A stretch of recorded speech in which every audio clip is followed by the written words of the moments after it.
ರಾತ್ರೋರಾತ್ರಿ ದಿಢೀರಂತ ಪಾತಾಳಕ್ಕೆ ಕುಸಿದ ಚಿನ್ನ ಮತ್ತು ಬೆಳ್ಳಿ ಬೆಲೆಗಳು ಕೇವಲ ಕರ್ನಾಟಕದಲ್ಲಿ ಮಾತ್ರ ಅಲ್ಲ, ದೇಶಾದ್ಯಂತ ಚಿನ್ನ ಬೆಳ್ಳಿ ಬೆಲೆಗಳಲ್ಲಿ ಭಾರಿ ಇಳಿಕೆ ಆಗ್ತಾ ಇದೆ. ಹೌದು ವೀಕ್ಷಕರೇ, 70% ಬಂಗಾರದ ಮಾರ್ಕೆಟ್ ಭಾರತದ್ದು ಡೌನ್ ಇದೆ ಅಂತಾನೂ ಕೂಡ ಇಲ್ಲಿ ಹೇಳಲಾಗ್ತಾ ಇದೆ ವೀಕ್ಷಕರೇ. ಹಾಗಾದ್ರೆ ಬಂಗಾರ ಬೆಳ್ಳಿ ಕತೆ ಮುಗ್ದೇ ಹೋಯ್ತಾ? ಈಗ ತಗೋಬೇಕಾ ಬೇಡವಾ? ಈಗ ಬೆಲೆ ಇಳಿಕೆ ಆಗ್ತಾ ಇದೆ, ಏನ್ ಮಾಡ್ಬೇಕು ನೋಡಿ ವೀಕ್ಷಕರೇ. ಒಂದು ಕಡೆಗೆ ಕೇಂದ್ರದ ಮೋದಿ ಸರ್ಕಾರದಿಂದ 1 ವರ್ಷಗಳ ಕಾಲ ಚಿನ್ನ ಖರೀದಿ ಮಾಡಬಾರ್ದು ಅಂತ 15% ಆಮದು ಸುಂಕ ಮತ್ತು 3% GST ಎಲ್ಲ ಕೂಡಿ 18% ತೆರಿಗೆ ಬಂಗಾರದ ಮೇಲೆ ಬೀಳುತ್ತೆ. ಇನ್ನೊಂದು ಕಡೆಗೆ ಬಂಗಾರದ ಬೆಲೆ ಇಳಿಕೆ ಆಗ್ತಾ ಇದೆ. ತಗೋಬೇಕೋ ಬೇಡವೋ ಅಂತ ಗ್ರಾಹಕರು ಚಿಂತೆ ಮಾಡ್ತಾ ಇದ್ದಾರೆ. ಅವರಿಗೆಲ್ಲರಿಗೂ ಕೂಡ ಇವತ್ತು ದೊಡ್ಡ ಒಂದು ಬ್ರೇಕಿಂಗ್ ನ್ಯೂಸ್ ಮೂಲಕ ನಾವು ಒಂದು ದೊಡ್ಡ ಅಪ್ಡೇಟ್ ತಗೊಂಡ್ ಬಂದಿದ್ದೇವೆ. ಬಂಗಾರ ಬೆಳ್ಳಿ ಖರೀದಿ ಮಾಡೋರು ವಿಡಿಯೋನ ಪೂರ್ತಿಯಾಗಿ ನೋಡಿ. ಎದಕ್ಕಂದ್ರೆ ನಾವು ನಿಮ್ಮ ಜೇಬಿನಲ್ಲಿರೋ ಹಣವನ್ನ ಯಾವ ತರ ನೀವು ಉಳಿತಾಯ ಮಾಡಬಹುದು, ಬಂಗಾರ ಖರೀದಿ ಮಾಡುವಾಗ ಎಲ್ಲಿ ನೀವು ಮೋಸ ಹೋಗ್ತೀರಾ, ಎಲ್ಲಿ ಮೋಸ ಹೋಗಬಾರ್ದು, ಪ್ರತಿಯೊಂದನ್ನು ಕೂಡ ನಿಮಗೆ ಡೀಟೇಲ್ ಆಗಿ ಮಾಹಿತಿ ವಿಡಿಯೋದಲ್ಲಿ ಸಿಗಲಿದೆ. ವಿಡಿಯೋ ಶುರು ಮಾಡೋಕ್ಕಿಂತ ಮುಂಚೆ ನಿಮಗೂ ಕೂಡ ಆಸೆ ಇದ್ರೆ, ಬಂಗಾರದ ಬೆಲೆ ಇನ್ನೂ ಇಳಿಕೆ ಆಗಲಿ ಅಂತ ಆಸೆ ಇದ್ರೆ ಬೇಗನೆ ವಿಡಿಯೋಗೆ ಲೈಕ್ ಮಾಡೋದ್ರ ಮೂಲಕ ನಿಮ್ಮ ಪ್ರೋತ್ಸಾಹ ನೀವು ತೋರಿಸಬಹುದು. ತುಂಬಾ ಜನ ಲೈಕ್ ಮಾಡ್ತಿದ್ದೀರಾ, ನಿಮಗೆಲ್ಲರಿಗೂ ತುಂಬಾ ಧನ್ಯವಾದಗಳು. ನಾವು ಕೇಳೋ ಪ್ರಶ್ನೆಗೆ ದಯವಿಟ್ಟು ಪ್ರತಿಯೊಬ್ರು ಕೂಡ ಕಮೆಂಟ್ ಮಾಡಿ. ತುಂಬಾ ಜನ ಕಮೆಂಟ್ ಮಾಡ್ತಾ ಇಲ್ಲ, ಕೆಲವರು ಮಾತ್ರ ಕಮೆಂಟ್ ಮಾಡ್ತಾ ಇದ್ದಾರೆ. ಪ್ರತಿಯೊಬ್ರು ಕೂಡ ಒಟ್ಟಾಗಿ ಕಮೆಂಟ್ ಮಾಡಿ. ನಿಮ್ಮ ಪ್ರಕಾರ ಬಂಗಾರದ ಸರಿಯಾದ ಬೆಲೆ ಎಷ್ಟಾಗಬೇಕು? ಬಡ ಜನರು ಕೂಡ ಬಂಗಾರ ಖರೀದಿ ಸುಲಭವಾಗಿ ಮಾಡಿರ್ಬೇಕು. ನಿಮ್ಮ ಅನಿಸಿಕೆ ದಯವಿಟ್ಟು ಕಮೆಂಟ್ ಮೂಲಕ ತಿಳಿಸಿ ವೀಕ್ಷಕರೇ. ಹೌದು, ನಿಮಗೆಲ್ಲ ಗೊತ್ತಿರೋ ಹಾಗೆ ಜಾಗತಿಕ ಮಾರ್ಕೆಟ್ ಅಂದ್ರೆ ಅಮೆರಿಕ ಇರಾನ್ ಯುದ್ಧ ಪರಿಣಾಮವಾಗಿರ್ಬೋದು, ಜಾಗತಿಕ ಅನಿಶ್ಚಿತೆಯಿಂದಾಗಿ ಬಂಗಾರ ಬೆಳ್ಳಿ ಬೆಲೆಯಲ್ಲಿ ಭಾರಿ ಹಾವು ಏಣಿ ಆಟ ಅಂದ್ರೆ ಏರುಪೇರು ಶುರುವಾಗಿದೆ. ಒಂದು ಕಡೆಗೆ ಬೆಲೆ ಮತ್ತೆ ಇಳಿಕೆ ಆಗ್ತಾ ಇದೆ, ಆದ್ರೆ ಜನ ತಗೊಳ್ಳೋಕು ಕೂಡ ಮುಂದೆ ಬರ್ತಾನೆ ಇಲ್ಲಂತೆ. ಎದಕ್ಕಂದ್ರೆ ಕೇಂದ್ರ ಮೋದಿ ಸರ್ಕಾರದಿಂದ 1 ವರ್ಷಗಳ ಕಾಲ ಚಿನ್ನಾಭರಣಗಳನ್ನ ಖರೀದಿ ಮಾಡಬೇಡಿ ಅಂತ ಮನವಿ ಬಂದಿರೋದು. ಇಲ್ಲಿ ಒಂದು ಕಡೆಗೆ ನೀವು ನೋಡಬಹುದು ವೀಕ್ಷಕರೇ, ಮಲ್ಟಿ ಕಮೋಡಿಟಿ ಎಕ್ಸ್ಚೇಂಜ್ ಇದು ಲೈವ್ ಚಾರ್ಟ್ ನೀವು ನೋಡ್ತಿರ್ಬೋದು. ಯಾವ ತರ ಬೆಲೆ ಭರ್ಜರಿ ಇಳಿಕೆ ಆಗಿದೆ. ಈ ಒಂದು ಚಾರ್ಟ್ ಮೂಲಕ ಬೆಲೆ ಎಲ್ಲಿವರೆಗೂ ಇಳಿಕೆ ಆಗ್ಬಹುದು ಅಥವಾ ಎಲ್ಲಿವರೆಗೂ ಏರಿಕೆ ಆಗ್ಬಹುದು ಅಂತ ನಿಮಗೆ ಒಂದು ಅಂದಾಜು ಮಾಹಿತಿ ಕೂಡ ಸಿಗುತ್ತೆ. ನಾವು ನಿಮಗೆ ಅದನ್ನ ತೋರಿಸಲಿದ್ದೇವೆ, ನೀವು ನೋಡಬಹುದು. ಮೊದಲಿಗೆ 2,77,000 ರೂಪಾಯಿ ತನಕ ಈ ಒಂದು ಬೆಲೆ ಹೋದ ವಾರ ಹೋಗಿತ್ತು. ಕೇವಲ ಹೋದ ವಾರದ ನಾವು ಲೆಕ್ಕ ಹಿಡಿತಾ ಇದ್ದೇವೆ, ಯಾಕಂದ್ರೆ ಜನವರಿ ತಿಂಗಳಲ್ಲಿ 4 ಲಕ್ಷ ರೂಪಾಯಿ ತನಕ ಹೋಗಿತ್ತು.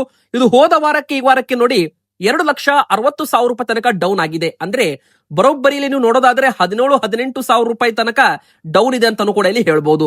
ಈಗ ಮತ್ತೆ 2-3 ರೂಪಾಯಿ ಅಪ್ ಇದ್ರೂ ಕೂಡ ಭರ್ಜರಿ ಕುಸಿತ ಅಂತ ಹೇಳ್ಬಹುದು. ನೋಡಿ ಇಲ್ಲಿ ಯಾವ ತರ ಭಾರಿ ಒಂದು ಇಳಿಕೆ ಆಗಿದೆ. ಕಳೆದ 3 ದಿನದಲ್ಲಿ ಇಷ್ಟೊಂದು ಇಳಿಕೆ ಆಗಿರೋದು ಬೆಳ್ಳಿ ಬೆಲೆ. ಆದ್ರೆ ಟೋಟಲ್ ಆಗಿ ಒಟ್ಟು 14-12-13 ರೂಪಾಯಿಂದ ಹಿಡಿದು 15,000 ರೂಪಾಯಿವರೆಗೂ ಕುಸಿತ ಇಲ್ಲಿ ಕಂಡಿದೆ. ಇದೇ ತರ ಇಳಿಕೆ ಆದ್ರೆ ನೋಡಿ 2,60,000 ರೂಪಾಯಿ ಒಂದು ಸ್ಟ್ರಾಂಗ್ ಸಪೋರ್ಟ್ ಇದೆ.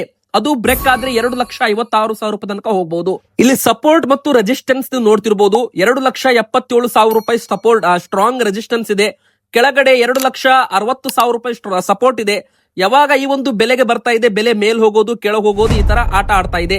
ಆದ್ರೆ ಯಾವಾಗ ಸಪೋರ್ಟ್ ಮುರಿದು ಹೋಗುತ್ತೆ ನೋಡಿ, ಬ್ರೇಕ್ ಆಗುತ್ತೆ ನೋಡಿ, 2,60,000 ರೂಪಾಯಿಗಿಂತ ಕೆಳಗೆ ಬಂದ್ರೆ ಬೆಲೆ ಮತ್ತೆ 2,50,000 ರೂಪಾಯಿ ತನಕ ಬರಬಹುದು ಅಂತ ಇಲ್ಲಿ ಲೆಕ್ಕಾಚಾರ ನಾವು ಚಾರ್ಟ್ ಮೂಲಕ ಮಾಡಬಹುದು.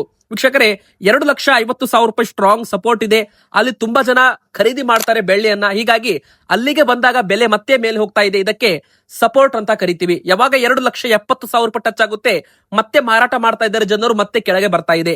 ಈಗ ನೋಡಿ 1 kg ಬೆಳ್ಳಿ ಬೆಲೆ 2,80,000 ರೂಪಾಯಿ ಇರುವಂತದ್ದು. ಅಂದ್ರೆ 10 ಗ್ರಾಮ್ಗೆ 2,800 ರೂಪಾಯಿ ಅಂತಾನು ಕೂಡ ಇಲ್ಲಿ ಹೇಳ್ಬಹುದು. ಹೋದ ವಾರ ಇದ್ರದ್ದು ಬೆಲೆ 3,10,000 ರೂಪಾಯಿ ಇತ್ತು. ಆದ್ರೆ ಈಗ 2,80,000 ರೂಪಾಯಿ ಇದೆ 1 kgಗೆ. ಇದ್ರ ಮೇಲೆ 15% ಸುಂಕ ಇದೆ. ಒಂದು ವೇಳೆ ಸರ್ಕಾರ ಸುಂಕ ಮತ್ತೆ ಇಳಿಕೆ ಮಾಡಿದ್ರೆ ಇದ್ರದ್ದು ಬೆಲೆ 2,60,000 ರೂಪಾಯಿ ತನಕನೂ ಕೂಡ ಬರುತ್ತೆ. ಆದ್ರೆ ಸರ್ಕಾರ ಸದ್ಯಕ್ಕೆ ಅಂತೂ ಆಮದು ಸುಂಕ ಇಳಿಕೆ ಮಾಡೋ ರೀತಿ ಕಾಣ್ತಾ ಇಲ್ಲ. ಯಾಕಂದ್ರೆ ಯಾವಾಗ ನಾವು ಬಂಗಾರ ಬೆಳ್ಳಿಯನ್ನ ಹೆಚ್ಚು ಖರೀದಿ ಮಾಡ್ತೀವಿ, ಬೇಡಿಕೆಗೆ ತಕ್ಕಂತೆ ನಾವು ಬೇರೆ ದೇಶಗಳಿಂದ ಅಂದ್ರೆ ಸ್ವಿಟ್ಜರ್ಲ್ಯಾಂಡ್ ಆಗಿರ್ಬೋದು, ಸೌತ್ ಆಫ್ರಿಕಾ ಆಗಿರ್ಬೋದು, UAE ಇಂದ ನಾವು ಬಂಗಾರವನ್ನ ಆಮದು ಮಾಡ್ಕೊಳ್ಬೇಕಾಗುತ್ತೆ. ಆಮದು ಮಾಡಿಕೊಳ್ಳುವಾಗ ನಾವು ಫಾರಿನ್ ರಿಸರ್ವ್ ಅನ್ನ ಕೊಡ್ಬೇಕಾಗುತ್ತೆ. ಅಂದ್ರೆ ನಾವು ಡಾಲರ್ಸ್ ಅಲ್ಲಿ ಹಣ ಕೊಡ್ಬೇಕು. ಹೀಗಾಗಿ ಡಾಲರ್ಗೆ ಡಿಮ್ಯಾಂಡ್ ಬರುತ್ತೆ. ಅವಾಗ ರೂಪಾಯಿ ಮೌಲ್ಯ ಕುಸಿಯುತ್ತೆ. ರೂಪಾಯಿ ಮೌಲ್ಯ ಕುಸಿತಪ್ಪ ಅಂದ್ರೆ ಇದೇ ತರ ಪೆಟ್ರೋಲ್ ಡೀಸೆಲ್ ಬೆಲೆ ಏರಿಕೆ ಆಗಿರ್ಬೋದು, ಅಥವಾ ಭಾರತದಲ್ಲಿ ಇನ್ಫ್ಲೇಷನ್ ಹಣದುಬ್ಬರ ಆಗಿರ್ಬೋದು, ಇದೆಲ್ಲ ಕೂಡ ಆಗುತ್ತೆ. ಸೊ ಭಾರತದ ರೂಪಾಯಿ ಮೌಲ್ಯ ಕುಸಿಬಾರದು ಅಂದ್ರೆ ಜನರು ಕಡಿಮೆ ಬಂಗಾರವನ್ನ ಖರೀದಿ ಮಾಡಬೇಕು ಅಂತ ನರೇಂದ್ರ ಮೋದಿಜಿ ಅವರು ಹೇಳಿಕೆಯನ್ನ ಕೊಟ್ಟಿರುವಂತದ್ದು ವೀಕ್ಷಕರೇ. ಇನ್ನೊಂದು ಕಡೆಗೆ ಹೇಳ್ಬೇಕಂದ್ರೆ ಆಮದು ಸುಂಕ 15% ಏರಿಕೆ ಆಗಿದೆ. ಇದರ ಬೆನ್ನಲ್ಲೇ ಬಂಗಾರದ ಬೆಲೆ 1,64,000 ರೂಪಾಯಿ ಹೋಗಿತ್ತು. ಆದ್ರೆ ಹೋದ ವಾರ ಬೆಲೆ 1,58,000 ರೂಪಾಯಿ ಇತ್ತು. ಅಂದ್ರೆ ಇಳಿಕೆ ಆಗಿತ್ತು 5-6 ಸಾವಿರ ರೂಪಾಯಿ. ಈ ವಾರ ಮತ್ತೆ ಇಳಿಕೆಯಲ್ಲಿದೆ ನೋಡಿ. ಮತ್ತೆ ಈಗ ಬರೋಬ್ಬರಿ ಏನಿಲ್ಲ ಅಂದ್ರೂ ಕೂಡ 4,000 ರೂಪಾಯಿ ಅಷ್ಟು ಕುಸಿತ, ಮತ್ತೆ 1,53,000 ರೂಪಾಯಿ. ಅಂದ್ರೆ ಈ ಬೆಲೆ ಏನಿದೆ ನೋಡಿ, ಆಮದು ಸುಂಕ ಸರ್ಕಾರ ಹಾಕೋಕ್ಕಿಂತ ಮುಂಚೆ ಇದ್ದ ಬೆಲೆ. ಅಂದ್ರೆ ಈಗ ಸುಂಕ ಇದ್ರೂ ಕೂಡ ಬೆಲೆ 1,53,000 ರೂಪಾಯಿ ಇದೆ. ಒಂದು ವೇಳೆ ಸರ್ಕಾರ ಸುಂಕ ಹಾಕಿರ್ಲಿಲ್ಲ ಅಂದ್ರೆ ಇದ್ರದ್ದು ಬೆಲೆ ಇವತ್ತು 1,43,000 ರೂಪಾಯಿ ಇರ್ತಿತ್ತು. ಬಂಗಾರದ ಬೆಲೆ ಅಂದ್ರೆ 10,000 ರೂಪಾಯಿ ಇಳಿಕೆ ಇರ್ತಿತ್ತು. ಆದ್ರೆ ಸುಂಕ ಏರಿಕೆ ಆಗಿರೋ ಕಾರಣ ಈ ಬೆಲೆ ನಮಗೆ ಗೋಚರವಾಗ್ತಾ ಇಲ್ಲ. ಆದ್ರೆ ನೋಡಿ, ಇಲ್ಲಿ ಬಂಗಾರದ ಒಂದು ಸ್ಟ್ರಾಂಗ್ ಸಪೋರ್ಟ್ ಇದೆ. 1,50,000, 1,60,000 ಮತ್ತೆ 1,55,000 ಎಲ್ಲ ಕೂಡ ಈಗ ಬ್ರೇಕ್ ಆಗ್ತಾ ಇದೆ ವೀಕ್ಷಕರೇ. ಒಂದು ವೇಳೆ ಇದೇ ತರ ಮೇಲೆ ಹೋದ್ರೆ 1,60,000 ರೂಪಾಯಿ ದಾಟಿದ್ರೆ ಮತ್ತೆ ಬೆಲೆ 1,62,000, 1,64,000 ರೂಪಾಯಿ ತನಕನೂ ಕೂಡ ಮತ್ತೊಮ್ಮೆ ದಾಟಬಹುದು. ಅಥವಾ 1,50,000 ರೂಪಾಯಿ ಬ್ರೇಕ್ ಆತಪ್ಪ ಅಂದ್ರೆ ಮತ್ತೆ ಬೆಲೆ ಇಳಿಕೆ ಕೂಡ ಆಗಬಹುದು ಅಂತ ಇಲ್ಲಿ ಹೇಳ್ಬಹುದು ವೀಕ್ಷಕರೇ. ಇದೆಲ್ಲ ಕೂಡ ಇಂಟರ್ ನ್ಯಾಷನಲ್ ಮಾರ್ಕೆಟ್ ಮೇಲೆ ಡಿಪೆಂಡ್ ಆಗಿರುತ್ತೆ. ಸೊ ನಾವಿಲ್ಲಿ ಏನೂ ಕೂಡ ಖಂಡಿತವಾಗ್ಲೂ ಅಧಿಕೃತವಾಗಿ ಹೇಳೋಕ್ ಬರಲ್ಲ. ಯಾಕಂದ್ರೆ ಕ್ಷಣ ಕ್ಷಣಕ್ಕೂ ಕೂಡ ಬೆಲೆ ಚೇಂಜ್ ಆಗ್ತಾ ಇರುತ್ತೆ. ನೋಡಿ, ಹೂಡಿಕೆದಾರರು ಯಾವಾಗ ಬಂಗಾರದಲ್ಲಿ ಹೆಚ್ಚು ಹೂಡಿಕೆ ಮಾಡ್ತಾರೆ ಅವಾಗ ಬಂಗಾರಕ್ಕೆ ಡಿಮ್ಯಾಂಡ್ ಬರುತ್ತೆ.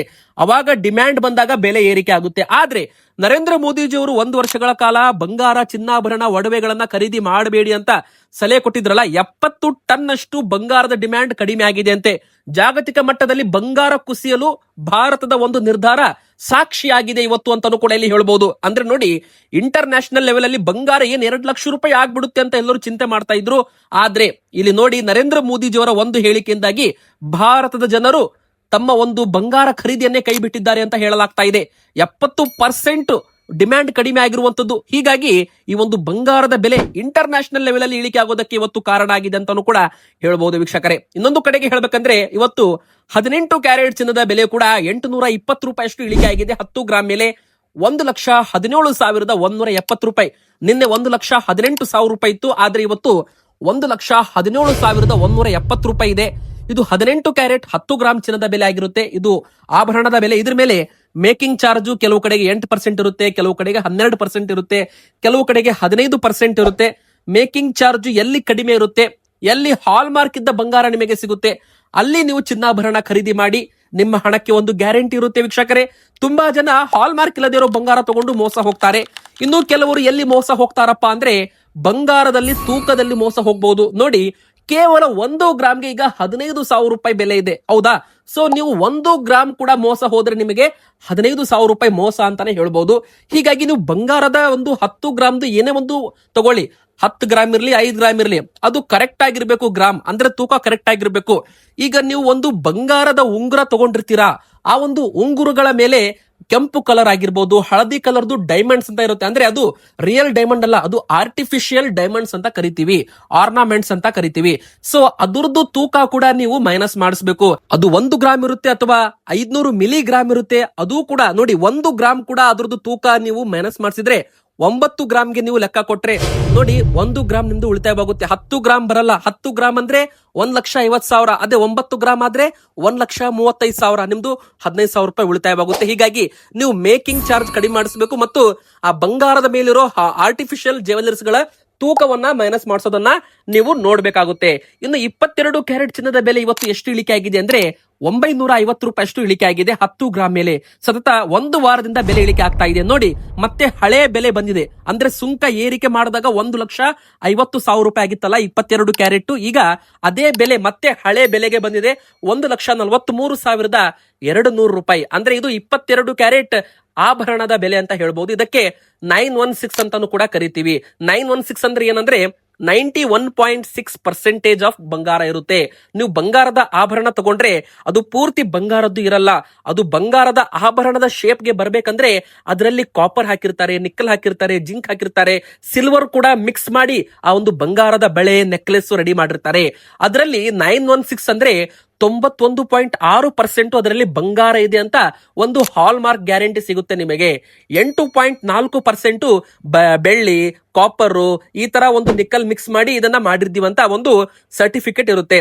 ಆ ಒಂದು ಹಾಲ್ ಮಾರ್ಕ್ ಇದ್ದ ಸರ್ಟಿಫಿಕೇಟ್ ಅಥವಾ ಆ ಒಂದು ಬಂಗಾರದ ಮೇಲೆ BIS ಮಾರ್ಕ್, ಹಾಲ್ ಮಾರ್ಕ್ ಇದ್ರೆ ಸಾಕು, ನಿಮ್ಮ ಒಂದು ಬಂಗಾರಕ್ಕೆ ಒಂದು ಗ್ಯಾರಂಟಿ ಇರುತ್ತೆ. ಮತ್ತೆ ನೀವು ರೀಸೇಲ್ ಮಾಡ್ತೀರಪ್ಪ ಅಂದ್ರೆ ನಿಮಗೆ ಒಂದು ಒಳ್ಳೆ ವ್ಯಾಲ್ಯೂ ಸಿಗುತ್ತೆ ಅಂತ ಹೇಳ್ಬೋದು. ಮತ್ತೆ ಬ್ಯಾಂಕ್ ನಲ್ಲಿ ನೀವು ಸಾಲ ತಗೋತೀರಾ ಅಂದ್ರೂ ಕೂಡ ನಿಮಗೆ ಒಳ್ಳೆ ವ್ಯಾಲ್ಯೂಯೇಷನ್ ಮಾಡ್ತಾರೆ. ಅದೇ ನೀವು 18 ಕ್ಯಾರೆಟ್ ಹಾಲ್ ಮಾರ್ಕ್ ಇಲ್ಲದಿರೋ ಬಂಗಾರ ತಗೊಂಡ್ರೆ ಅಲ್ಲಿ ನಿಮಗೆ ಮೋಸ ಕೂಡ ನಿಮಗೆ ಆಗ್ಬಹುದು ವೀಕ್ಷಕರೇ. ಇನ್ನು ತುಂಬಾ ಜನ ಎಲ್ಲಿ ತಪ್ಪು ಮಾಡ್ತಾರಪ್ಪ ಅಂದ್ರೆ ಹೂಡಿಕೆ ನೆಪದಲ್ಲಿ ಆಭರಣಗಳನ್ನ ಖರೀದಿ ಮಾಡ್ತಾರೆ. ವೀಕ್ಷಕರೇ ನೋಡಿ, ಹೂಡಿಕೆ ಮಾಡೋರು ಯಾವತ್ತೂ ಕೂಡ ಆಭರಣ ತಗೊಳ್ಳೋದಿಲ್ಲ. ಆಭರಣ ನೀವು ಇವತ್ತು ತಗೊಂಡಿರ್ತೀರಾ ಅಂದ್ರೆ 10 ಗ್ರಾಮ್ 1,50,000 ರೂಪಾಯಿದು ಆಭರಣ ತಗೊಂಡ್ರೆ ಅದರಲ್ಲಿ ನಿಮಗೆ ಮೇಕಿಂಗ್ ಚಾರ್ಜ್ ನೀವೇನು 10-15 ಸಾವಿರ ರೂಪಾಯಿ ಕೊಟ್ಟಿರ್ತೀರಲ್ಲ, ಅದು ನಿಮಗೆ ನೇರವಾಗಿ ನಷ್ಟ ಅಂತಾನೆ ಹೇಳ್ಬೋದು. ಅಂಗಡಿಯಿಂದ ತಗೊಂಡು ನೀವು ಹೊರಗಡೆ ಬಂದು ಮತ್ತೆ ವಾಪಸ್ ಒಳಗಡೆ ಕಾಲಿಟ್ಟು ಮಾರಾಟ ಮಾಡ್ತೀರಪ್ಪ ಅಂದ್ರೆ ಆ ಅಂಗಡಿಯವರು ಆ ಒಂದು ಬಂಗಾರದ ನೆಕ್ಲೆಸ್ ಆಗಿರ್ಬೋದು, ಬಳೆ ಆಗಿರ್ಬೋದು, ಉಂಗುರ ಆಗಿರ್ಬೋದು, ಅದು ನೀವು ಕೊಟ್ಟ ಬೆಲೆಗೆ ವಾಪಸ್ ತಗೊಳ್ಳೋದೇ ಇಲ್ಲ. ಅವರು ಅದರಲ್ಲಿ ವೇಸ್ಟೇಜ್ ಅಂತ ತಗೋತಾರೆ, ಅದರಲ್ಲಿ ಮೇಕಿಂಗ್ ಚಾರ್ಜ್ ನ ಲೆಸ್ ಮಾಡ್ತಾರೆ. ಮೇಕಿಂಗ್ ಚಾರ್ಜ್ ಲೆಸ್ ಅಂದ್ರೆ ಏನು? ಅವರು ರೆಡಿ ಮಾಡಿದ್ದ ಒಂದು ಕಷ್ಟಪಟ್ಟು ರೆಡಿ ಮಾಡಿರ್ತಾರಲ್ಲ, ಅವಾಗ ಬಂಗಾರ ಸ್ವಲ್ಪ ವೇಸ್ಟ್ ಆಗಿರುತ್ತೆ, ಅದು ವೇಸ್ಟೇಜ್ ಅಂತ ಹೇಳ್ತಾರೆ. ಅದು ಬಂಗಾರ ರೆಡಿ ಮಾಡೋದಕ್ಕೆ ಅಕ್ಕಸಾಲಿಗರಿಗೆ ಹಣ ಕೊಟ್ಟಿರ್ತಾರೆ, ಅದು ಪರ್ಸೆಂಟೇಜ್ ವೈಸ್ ಇರುತ್ತೆ. 10%, 8%, 5%, 20% ಅದು ಮೈನಸ್ ಮಾಡ್ತಾರೆ. ಮತ್ತೆ ಅದನ್ನ ಕರಗಿಸಿ ಮತ್ತೆ ಅದನ್ನ ಒಂದು ಗಟ್ಟಿ ಶೇಪ್ ಅಲ್ಲಿ ಒಂದು ಬಿಸ್ಕೆಟ್ ತರ ರೆಡಿ ಮಾಡ್ತಾರೆ. ಸೊ ಅವರು ಶ್ರಮ ಪಟ್ಟು ಮಾಡಿರೋ ಎಲ್ಲಾದ್ ಕೂಡ ವ್ಯರ್ಥ ಆಗುತ್ತಲ್ಲ, ಸೊ ಅದು ಕೂಡ ನಿಮ್ಮ ಮೇಲೆ ಹಾಕ್ತಾರೆ. ಹೀಗಾಗಿ ನಿಮಗೆ ಮೇಕಿಂಗ್ ಚಾರ್ಜ್ ಮೈ ಮೇಲೆ ಬರುತ್ತೆ. ಅಂದ್ರೆ ನೀವು 1,50,000 ರೂಪಾಯಿದು ಆಭರಣ ತಗೊಂಡು ವಾಪಸ್ ನೀವು ಮಾರಾಟ ಮಾಡ್ತೀರಾ ಅಂದ್ರೆ ನಿಮ್ಮ ಕೈಯಲ್ಲಿ ಬರೋದು 1,35,000 ರೂಪಾಯಿ ಮಾತ್ರ. ಯಾಕಂದ್ರೆ 15,000 ರೂಪಾಯಿ ಮೇಕಿಂಗ್ ಚಾರ್ಜ್ ವೇಸ್ಟೇಜ್ ಅಂತ ಲೆಸ್ ಆಗಿರುತ್ತೆ. ಸೊ ಇದಕ್ಕೆ ಸೊಲ್ಯೂಷನ್ ಉತ್ತರ ಏನಪ್ಪಾ ಅಂದ್ರೆ, ಹೂಡಿಕೆ ಮಾಡ್ತೀರಾ ಅಂದ್ರೆ ನೀವು ಗಟ್ಟಿ ಬಂಗಾರ ತಗೋಬಹುದು ಅಥವಾ ETFs ತಗೋಬಹುದು. ಬಂಗಾರದ ಆನ್ಲೈನ್ ETFs ಅಂತ ಬರುತ್ತೆ, ಎಕ್ಸ್ಚೇಂಜ್ ಟ್ರೇಡೆಡ್ ಫಂಡ್, ಅದರಲ್ಲಿ ನೀವು ಇನ್ವೆಸ್ಟ್ಮೆಂಟ್ ಮಾಡಬಹುದು. ಆದ್ರೆ ಸೆಬಿ ರಿಜಿಸ್ಟರ್ಡ್ ಇದ್ರೆ ಮಾತ್ರ ಮಾಡಬೇಕು. ನೋಡಿ, ಇದ್ರದ್ದು ವ್ಯಾಲ್ಯೂ ಮತ್ತೆ 1,56,000 ರೂಪಾಯಿಗೆ ಬಂದಿದೆ. ಅಂದ್ರೆ 10 ಗ್ರಾಮ್ 24 ಕ್ಯಾರೆಟ್ ಚಿನ್ನದ ಬೆಲೆ 1,56,000 ರೂಪಾಯಿ. ಹೋದ ವಾರ 1,63,000 ರೂಪಾಯಿ ತನಕ ಇತ್ತು. ಹತ್ರ 8 ರಿಂದ 9,000 ರೂಪಾಯಿ ಅಷ್ಟು ಇಳಿಕೆ ಕಂಡಿದೆ. ಇವತ್ತಿಗೆ ಇಷ್ಟ ಆಗಿತ್ತು. ವಿಡಿಯೋ ಲೈಕ್ ಮಾಡಿ, ಚಾನಲ್ಗೆ ಸಬ್ಸ್ಕ್ರೈಬ್ ಆಗಿ, ನಿಮ್ಮ ಅನಿಸಿಕೆ ಕಮೆಂಟ್ ಮಾಡಿ.